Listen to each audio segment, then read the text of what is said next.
हमारे यहाँ ये कहा जाता है कि अगर किसी के ऊपर कोई इल्ज़ाम लगाया जाता है कि तुम कातिल हो, तुम चोर हो, तुम रेपिस्ट हो, तुम डकैत हो, तो खुद को बेकसूर साबित करना भी उसी का काम हो जाता है।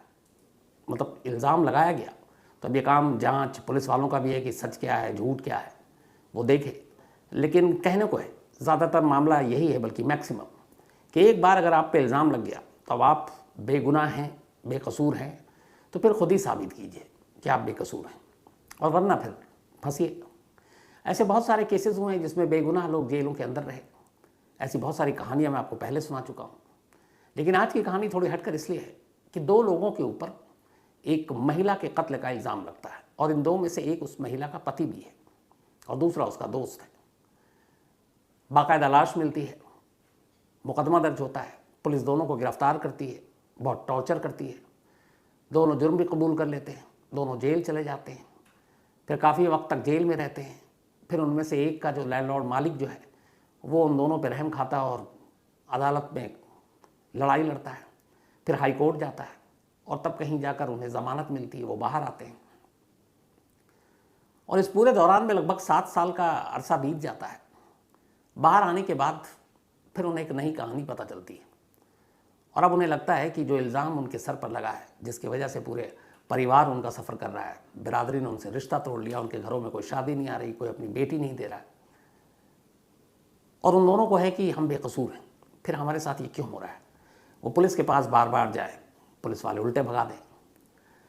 इतने मजबूर हो गए दोनों कि अपने दामन से इस दाग को धोने और अपने इस इल्ज़ाम जो उनके सर, उनके माथे पर लगा दिया गया, उसको हटाने के लिए दोनों ने तय किया कि वो किसी और के भरोसे नहीं बैठेंगे, बल्कि खुद ही जासूस बन गए अपने आप को बेकसूर साबित करने के लिए। और फिर उन्होंने जो काम किया, कायदे से ये काम पुलिस वालों का था, पुलिस वालों को ये काम करना चाहिए। लेकिन हमारी पुलिस का काम करने का तरीका वही है कि जैसे जैसे जितनी जल्दी हो किसी भी केस को निपटाओ, चाहे सही गुनहगार हो या फिर फर्जी हो, केस ख़त्म करो। आज की कहानी मेहंदी बालापुर की कहानी है। मेहंदी बालापुर में एक नौजवान रहा करता था, सोनू सैनी। सोनू सैनी का एक दोस्त हुआ करता था, और गोपाल। तो सोनू और गोपाल दोनों दोस्त थे, एक साथ काम करते थे। बात सितंबर 2015 की है, बल्कि अगस्त 2015 की है। एक परिवार जो वृंदावन यूपी से मेहंदी बालापुर आता है वहाँ दर्शन करने के लिए, तो वहाँ पे मुलाकात होती है आरती नाम की एक महिला से, सोनू की। आरती और सोनू दोनों एक दूसरे को देखते हैं, पहली नज़र में ये दोनों को प्यार हो जाता है। फिर दोनों मोबाइल का नंबर एक्सचेंज करते हैं। इसके बाद बातचीत शुरू हो जाती है। बातचीत चलती रहती है। दोनों को फिर ज़्यादा लगता है कि अब इंतज़ार और नहीं होगा। दोनों रजामंद थे। 8 सितंबर 2015 को दोनों कोर्ट में जाकर शादी कर लेते हैं। 8 सितंबर 2015 को शादी करने के बाद अब आरती सोनू के घर आ जाती है। लेकिन जैसे ही घर आती है, आरती का अब रंग बदल जाता है। वो कहती है कि मुझे तुम्हारे प्रॉपर्टी में से सारे पैसे चाहिए, हिस्सा चाहिए, बराबरी चाहिए, और कैश चाहिए, जेवर चाहिए। अब उसे लगता है ये क्या है, मतलब शादी की है, बीवी लेकर आए, ये जायदाद मांग रही है, कैश मांग रही है। तो वो कहता है, समझाता है, लेकिन आरती मानती नहीं। दोनों के बीच यूं ही मनमुटाव चलता है। अभी शादी बिल्कुल हफ्ता भर भी नहीं हुआ है। 8 सितंबर को शादी हुई, और ठीक 8 दिन के बाद 16 सितंबर को एक रोज़ अचानक आरती घर से गायब हो जाती है। अब आरती गायब, बिना किसी को बताए हुए। सोनू परेशान ढूंढ रहा है, ससुराल जाता है, पूछता है, ससुराल वाले कहते हैं कि नहीं, वो तो तुम्हारे पास है। अब वो इस डर से पुलिस के पास नहीं जा रहा कि आरती ने इधर पैसे मांगे, कहीं डाउरी और बाकी चीज़ों का वो पुलिस के पास केस ना कर दे। तो वो घबराए हुआ पुलिस के पास भी नहीं जा रहा है कि बीवी की गुमशुदगी की रिपोर्ट लिखा है। तो इधर उधर अब ढूंढ रहा है बेतहाशा अपनी बीवी को, बट कोई सुराग नहीं मिल रहा। इसी दौरान 25 सितंबर 2015, मतलब उसके गायब हुए उसकी बीवी को लगभग 2 हफ्ते हो चुके थे। 15 सितंबर 2015 को आरती के पिता वृंदावन पुलिस स्टेशन में एक रिपोर्ट लिखाते हैं और कहते हैं कि उनकी बेटी गुम है, और उनकी गुमशुदगी के पीछे उन्हें डाउट है कि उनके दामाद और उस दामाद का एक दोस्त जो है गोपाल, उन दोनों का हाथ है। मुकदमा दर्ज हो जाता है, लेकिन वृंदावन पुलिस भी है अभी हाथ पे हाथ रख के बैठती है, कहती है सब आपसी झगड़ा होगा, छोड़ो चलेगा। तो 25 सितंबर को एफआईआर दर्ज है, लेकिन पुलिस कुछ करती नहीं। थोड़े दिन बीतते हैं, और थोड़े दिन के बाद वृंदावन के पास ही एक महिला की लाश मिलती है। एक लावारिस लाश थी, पुलिस को कॉल जाता है, पुलिस उस लाश को अपने कब्जे में लेती है, पोस्टमार्टम के लिए भेज देती है। अब इत्तेफाक से उसी एरिया में एक लड़की आरती गायब थी। अचानक पुलिस को याद आता है, ये भी याद आता है कि लड़की के पिता ने एक कंप्लेंट लिखाई है मिसिंग की और 2 लोगों के नाम है। तो पुलिस सबसे पहले उस आरती के पिता को बुलाती है और कहती है कि आप, ये लाश है, आप देखिए कहीं आरती तो नहीं है। पिता आता है, लाश देखता है, बेतहाशा रोने लगता है, वो पहचान जाता है, कहता है ये उसकी बेटी की लाश है। अब इसके बाद मिसिंग वाली जो रिपोर्ट है वो मर्डर की रिपोर्ट में तब्दील हो जाती है। कत्ल का मामला, 2 नाम है उसमें, आरती के पति सोनू और उसके पति के दोस्त गोपाल का। अब वृंदावन पुलिस मेहंदीपुर पहुंचती है और वहां से इन दोनों को गिरफ्तार कर ले आती है। लाने के बाद अब इनसे पूछा जाता है। दोनों कहते हैं कि हम तो खुद ढूंढ रहे हैं, हम खुद परेशान हैं। लेकिन पुलिस कहती है कि नहीं, तुमने कत्ल किया और लाश मिल चुकी है।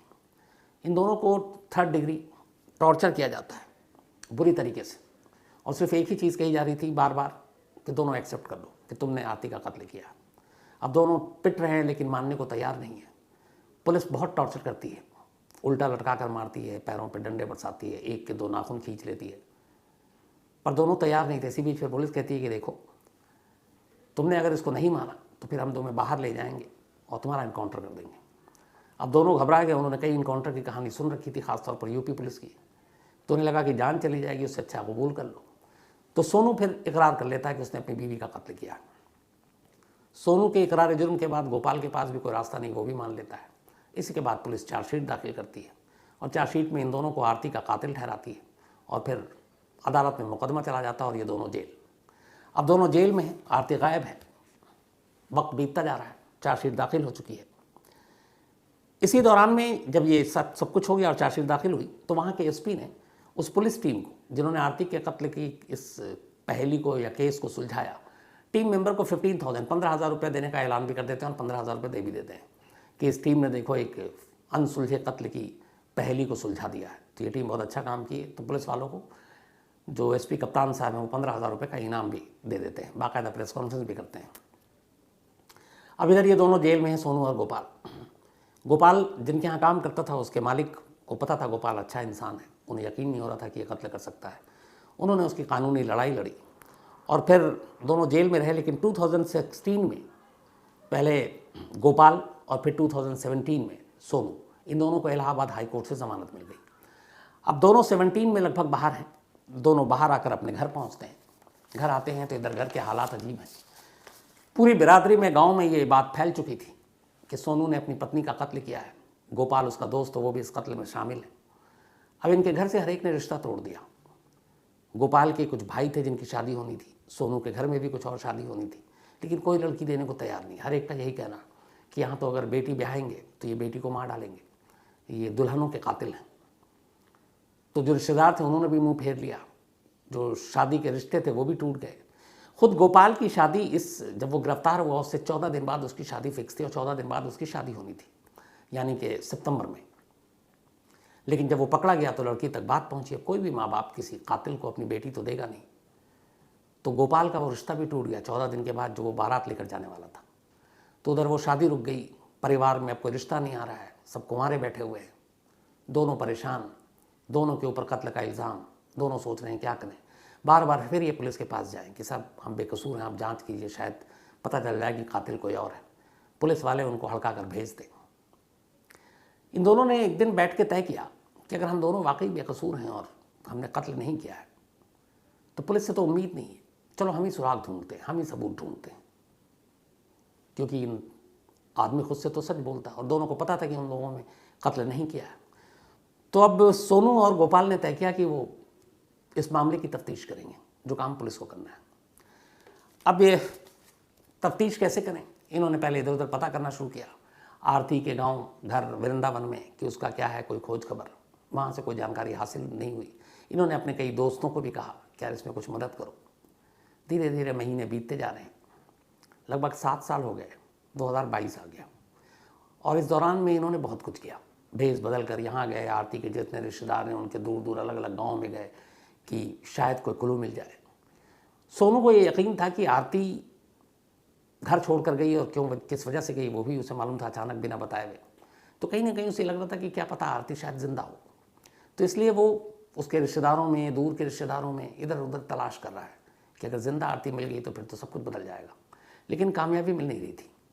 2022 की शुरुआत में अचानक एक, जिस गोपाल दुकान में काम करता था, वहाँ एक लड़का आया और उसे भी इस केस के बारे में पता था, क्योंकि गोपाल और सोनू जेल गए हैं, ऐसी बातें छुपती नहीं है छोटी जगहों पर। तो उसने कहा कि जिस सोनू की वाइफ के कत्ल के इल्ज़ाम में आप लोग जेल गए हो, यहाँ से थोड़ी दूरी पर मेहंदीवालापुर से एक गांव है, और वहाँ एक महिला है जो जब ये सारी चीज़ें हुई, जब कत्ल हुआ उसके बाद से ही वो वहाँ रह रही है और पिछले 7 साल से रह रही है। लेकिन उसका एक पति भी है और वो शादीशुदा है। अब मुझे डाउट है कि वो है कि नहीं है, लेकिन लगता है कि वो है, क्योंकि 1-2 बार मैंने लोगों से पूछा तो उन्होंने बताया कि हाँ, टाइमिंग वही है उसकी शादी की। अब इन दोनों को जहाँ से जो भी सुराग मिले, जो भी बताए, उसी तरफ ये दौड़ पड़ते थे। इन दोनों ने कहा कि चलते हैं। अब ये दोनों उस गांव में पहुंचे जिस गांव के बारे में उस लड़के ने बताया। लेकिन अब वहाँ ये भी है कि इन दोनों को पहचान लेंगे, क्योंकि सोनू तो उससे शादी की थी, उसका चेहरा जानते हैं। गोपाल उसका दोस्त था, गोपाल को भी आरती जानती है। दोनों ने भेष बदला, गमछा वमछा मुंह पे रखा, गांव गांव घूमे गए, पर आरती से मुलाकात नहीं हो रही है। इस दौरान में फिर उन्होंने, अब गांव में जा रहे हैं तो गांव में बाहरी आदमी ज़्यादा देर तक रहता है तो लोगों को डाउट होता है। तो इन्होंने कहा कि हम ऊँट के व्यापारी हैं, ऊँट खरीदते बेचते हैं, तो गांव में अगर कोई हो, हम राजस्थान से आए हैं, तो ऊँट के व्यापारी बनकर ये वहाँ इधर उधर भटक रहे हैं, लोगों से मिल रहे हैं, पूछताछ कर रहे हैं, कोई सुराग नहीं। फिर इन्हें लगा ये क्या है, कुछ फ़ायदा हो नहीं रहा, अब कैसे कब तक रहें। फिर उन्होंने भेष बदला और ये वहीं उस इलाके में, जिस मोहल्ले के बारे में शक था कि यहाँ आरती रहती है, ये वहाँ सब्ज़ी बेचने वाले के एक कैरेक्टर में आ गए और दोनों सब्जियों की रेहड़ी लगाने लगे, ठेला लगाने लगे और घर घर आवाज़ देकर सब्जियां बेचने लगे, क्योंकि ज़्यादातर औरतें ही सब्जियां खरीदती हैं। तो कोई बाहर से निकले, क्या पता अगर आरती है और ज़िंदा है तो वही ख़रीद ले। अब इन्होंने ये काम किया कई दिन तक, ये वाला काम कर गया। एक रोज़ सब्ज़ी बेचते बेचते अचानक जिस घर के बारे में इन्हें मालूम था कि शायद ये आरती का घर है, उस घर से एक महिला निकली सब्ज़ी लेने। जैसे ही वो ठेले के करीब आई, सोनू पहचान गया, ये उसकी बीवी थी आरती। वो बीवी जिसका कत्ल हो चुका 7 साल पहले, जिसके कत्ल के इल्ज़ाम में वो जेल में रहा करीब 1.5 साल, और अभी ज़मानत पर ज़मानती ज़िंदगी जी रहा है बाहर में, मुकदमा चल रहा ऑलरेडी। अब उसने टटोल लिया और उसने यकीन हो गया कि ये तो आरती है। लेकिन सवाल ये था कि खाली शक्ल देखने से उसके ऊपर लगे इल्ज़ाम तो धुलेंगे नहीं। उसने बहुत प्लान किया कि फिर क्या किया जाए। उसने कहा पुख्ता सबूत चाहिए। खैर, जब आरती मिल गई तो वो वापस आया मेहंदीपुर वाला, और वहाँ की चूँकि पुलिस ने ही उसको हवाले किया था वृंदावन पुलिस के। जब ये कत्ल का इल्ज़ाम लगा तो उस भाग कर वापस आता पुलिस स्टेशन में और कहता, साहब, जिस आरती यानी मेरी पत्नी के कत्ल के इल्ज़ाम में मुझे और मेरे दोस्त को गिरफ्तार किया गया, वो ज़िंदा है और फलाने गांव में रह रही है। पुलिस के पास अब भी वक्त नहीं था। थाने के इंचार्ज ने कहा कि एक काम करो, खाली तुम्हारे बोलने से कुछ नहीं होगा, पुख्ता उसके ज़िंदा होने का सबूत लाओ, कागज़ लाओ, कागज़ पे भी ज़िंदा होनी चाहिए। सिर्फ ज़िंदा होने के लिए अगर तुम कह रहे हो कि वो ज़िंदा है तो अदालत नहीं मानेगी। अब चूँकि वो मर चुकी है कानूनन, कानून के पन्नों में, तो अब उसे ज़िंदा दिखाने के लिए कागज़ के पन्नों में उसको ज़िंदा दिखाओ, कागज़ लेकर आओ। अब दोनों परेशान कि कागज़ कैसे लाए, क्या करें। फिर भी हिम्मत नहीं आ रही। दोनों ने कहा करते हैं। अब इन्होंने अपने एक दोस्त को तैयार किया। दोस्त भी पता था कि ये बेकसूर लोग हैं। अब ये खुद जा नहीं सकते थे, क्योंकि अगर उन्हें मालूम था कि आरती ज़रा से भी शक हो गया और इन दोनों को पहचान गई तो क्या पता वो महल्ला छोड़ दे, घर छोड़ दे, फिर उसे कहाँ ढूंढे इतने बड़े देश में। तो उसको ये भी था कि आरती को भनक नहीं लगनी चाहिए, लेकिन उसके ज़िंदा होने का सबूत भी चाहिए। तो इन्होंने फिर तैयारी की और प्लानिंग की। इन्होंने अपने दोस्त को तैयार किया कि तुम ई मित्र बनो। अलग अलग, आपको पता है अपने देश में बहुत सारी स्कीम चलती है। एक स्वच्छ भारत, और उसके लिए शौचालय की, कि जहाँ जहाँ घरों में या खुले में शौच ना करें, तो अगर आपके घर में शौच नहीं है तो शौच बनवाएं, ये सारी स्कीम है। तो उन्होंने अपने एक दोस्त को तैयार किया, उसको सरकारी कर्मचारी बनाया और कहा कि गांव में सर्वे करने के लिए आया, जिन जिन घरों में शौचालय नहीं है वहाँ सरकार के जो स्कीम के तहत 2 लाख रुपए टॉयलेट बनाने के लिए दिए जाएंगे। कुछ घरों में गया, उसके बाद अब नज़र तो थी आरती के घर पर। अब आरती के घर में गया, उसने बताया कि हम सरकार की तरफ से ये योजना है और अगर आपके घर में है टॉयलेट बनाना है तो सरकार आपको 2 लाख रुपए देगी। घर के लोग लालच में आ गए कि 2 लाख रुपए आ रहे हैं, चलो क्या बुरा है। काम बन गया। लेकिन अब आगे की बारी थी। उसने कहा कि इस 2 लाख रुपए आपके अकाउंट में ट्रांसफ़र करने के लिए, टॉयलेट बनाने के लिए ज़रूरी है कि पहले घर के लोगों के कागजात चाहिए, आईडी प्रूफ चाहिए, और उन कागजात के आधार पर ही आपका ये सैंक्शन होगा। घर के जो मेल थे उन्होंने दे दिया। उसने कहा नहीं, महिलाओं के भी चाहिए जो बालिग हैं। अब महिलाओं के दिए गए, उस महिलाओं के जो दिए गए उनमें एक आरती का भी आईडी प्रूफ था। इन्होंने उसके सारे आईडी प्रूफ लिए और ये वापस आए। अब सारी चीज़ें सोनू और गोपाल को दे दी, उन्हें यही चाहिए था। आरती जिंदा तो थी, लेकिन कागज़ पे जिंदा होने का एक दस्तावेज़ चाहिए था, और वो कागज़ पे जिंदा थी, इसका दस्तावेज़ अब उस टॉयलेट के नाम पर इनके हाथ लग चुका था। कागज़ लेकर फिर वापस जाते हैं मेहंदीपुर बालक स्टेशन और कहते हैं कि साहब आपने कहा था, ये देखिए, जिसके कत्ल का इल्ज़ाम हम दोनों के सर पर है वो न सिर्फ ज़िंदा है बल्कि कागज़ में भी ज़िंदा, और ये रहा उसके कागजात। अब जब पुलिस देखती है तो पहली बार पुलिस भी, उनको लगता है कि भैया कुछ करो, वरना कल को ये बात मीडिया में आएगी या कुछ और होगा तो फिर छीछा लेदर होगी, बेइज्जती होगी, और यहाँ सबूत भी है। मेहंदीपुर वहाँ की पुलिस ने पहली बार, चूँकि ये लेकिन मामला था वृंदावन का, तो जब ये कागज़ आए तो उन्होंने अब वृंदावन पुलिस को कांटेक्ट किया और उन्होंने कहा कि आपके यहाँ जो 2015 का एक कत्ल का मामला है जिसमें 2 लोगों को अरेस्ट किया है, जिसका मुकदमा चल रहा, चार्जशीट दाखिल कर दी है, वो लेडी जिंदा है और हमारे पास जिंदा होने के प्रूफ है, तो आप देख लीजिए। अब यहाँ वृंदावन पुलिस के कान खड़े हुए, मेहंदीपुर से वहाँ से उनको डॉक्यूमेंट्स मिल गए सारे जिंदा होने के। अब ये दोनों वृंदावन पहुँचे, सोनू और गोपाल। वहाँ जाकर कप्तान से मुलाकात की एसएसपी से और कहा कि साहब हम बेकसूर हैं और ये देखिए वो जिंदा है। अब यहाँ पे भी पुलिस को लगा कि अगर वो ये कार्रवाई नहीं करेंगे तो फिर कल को ये भेद खुल गया तो उन्हीं की भत पिटेगी, तो अब काम करना था। उनके बताए हुए जगह पर पुलिस की एक टीम को भेजा गया। उस घर से आरती मिली, आरती को लेकर लाया गया वापस। अब आरती से पूछा गया, पहले तो आरती ने मना किया कि मैं वो नहीं, लेकिन फिर उसके डॉक्यूमेंट्स दिखाए गए। फिर उसकी माँ को बुलाया गया, माँ और उसका भाई पहचान गया। अब आरती के पास कोई चारा नहीं था। अब बाप को बुलाया गया, बाप ने मना कर दिया, उसने कहा ये मेरी बेटी नहीं है, ये आरती नहीं है। अब माँ और भाई मान रहे हैं, बाप नहीं मान रहा, पुलिस को भी समझ में नहीं आ रहा ये मामला क्या है। खैर तो पुलिस ने फिर एक पैतरा आजमाया। पुलिस ने बाप से कहा कि ठीक है, अगर आपको लगता है आपकी बेटी नहीं है, आपका सैंपल लेता हूँ, इसका डीएनए कराता हूँ, पता चल जाएगा कि आपकी बेटी है कि नहीं। बाप ने सैंपल देने से मना कर दिया और फिर मान गया कि उसकी बेटी है। पुलिस ने कहा ठीक है, आगे की पूछताछ के लिए आपको दोबारा बुलाएंगे, घर भेज दिया। अब इधर जब घर भेजा, दोबारा पूछताछ के लिए बुलाया, माँ और भाई तो आ गए, बाप गायब, भाग गया। अब पुलिस ढूंढ रही है बाप को। इधर आरती ने बयान दिया, उसने पूछा गया उससे कि तुमने ये सब क्यों किया, तो उसने कहा कि जब मैंने शादी की उसके बाद मुझे सोनू पसंद नहीं आया, मेरा पति, मैं उसके साथ पूरी ज़िंदगी बिता नहीं सकती थी और इसीलिए मैंने 8वें दिन उसका घर छोड़ दिया। मुझे एक और शख्स पसंद आ गया, मैंने उससे शादी कर ली, अब मेरी शादीशुदा ज़िंदगी बहुत कामयाब है। तो पुलिस ने कहा कि वो जो वृंदावन के करीब एक महिला की लाश मिली थी तुम्हारे गायब होने के करीब महीने भर के अंदर, वो लाश किसकी थी, तुम्हारा उस लाश से क्या लेना देना। उसने कहा मुझे उसके बारे में कोई जानकारी नहीं कि वो लाश किसकी थी, उसका क्या कनेक्शन है मेरी गुमशुदगी से। अच्छा, उस वक्त अब चूंकि आरती मर चुकी है तो वो तो खुद तो शिनाख्त करने आएगी नहीं और गायब भी है। आरती के पिता ने लाश की शिनाख्त की थी कि आरती ही है, तो अब वही सच बता सकते थे कि वो लाश किसकी है और क्यों उन्होंने सोनू और उसका नाम लिया, क्योंकि आरती ने तो कोई कंप्लेंट लिखाई भी नहीं थी कभी, वो तो गायब हो गई थी सीधे। और वो कह रही है, अब अपना बयान दे रही कि मैं 7 साल से मैं किसी और के साथ शादी करके रह रही हूँ, मैं खुश हूँ और मेरा सोनू से या फिर उस लाश से या फिर मेरे घर वालों से कोई कनेक्शन नहीं, कोई मतलब नहीं है। तब उस लाश जो मिली और जिसको आरती की लाश बताई गई, और आरती का वो बाप जिसने उस लाश को कहा कि वो आरती की लाश है, ऐसा क्यों कहा, इसका जवाब सिर्फ और सिर्फ आरती के पिता के पास है। लेकिन आरती के पिता गायब। अब पुलिस उन्हें ढूंढ रही है, जब वो मिलेंगे तो आगे की कहानी का खुलासा होगा।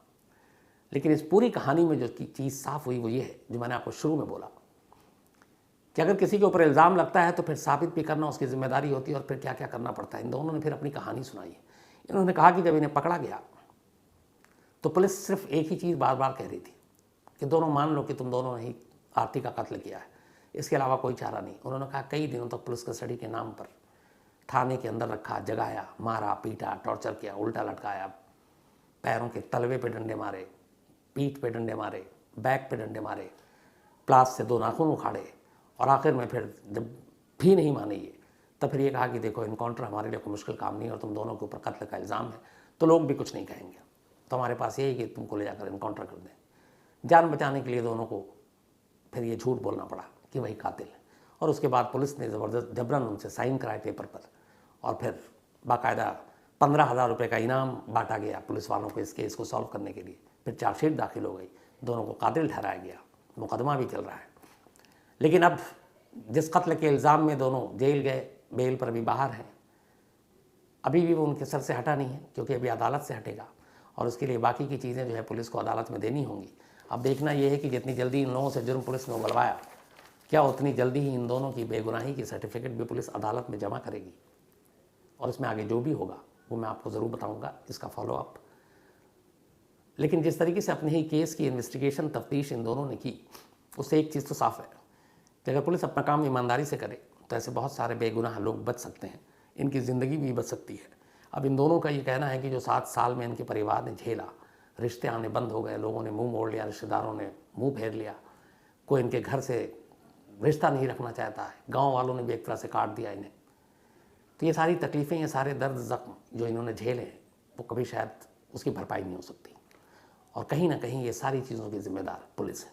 अगर पुलिस अपना काम ईमानदारी से करती, शुरुआती जांच ईमानदारी से करती, तो शायद एक परिवार को यूँ सफ़र न करना पड़ता।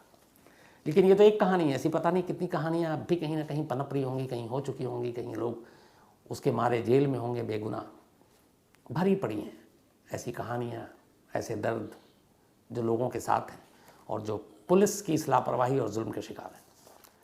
तो फिलहाल कहानी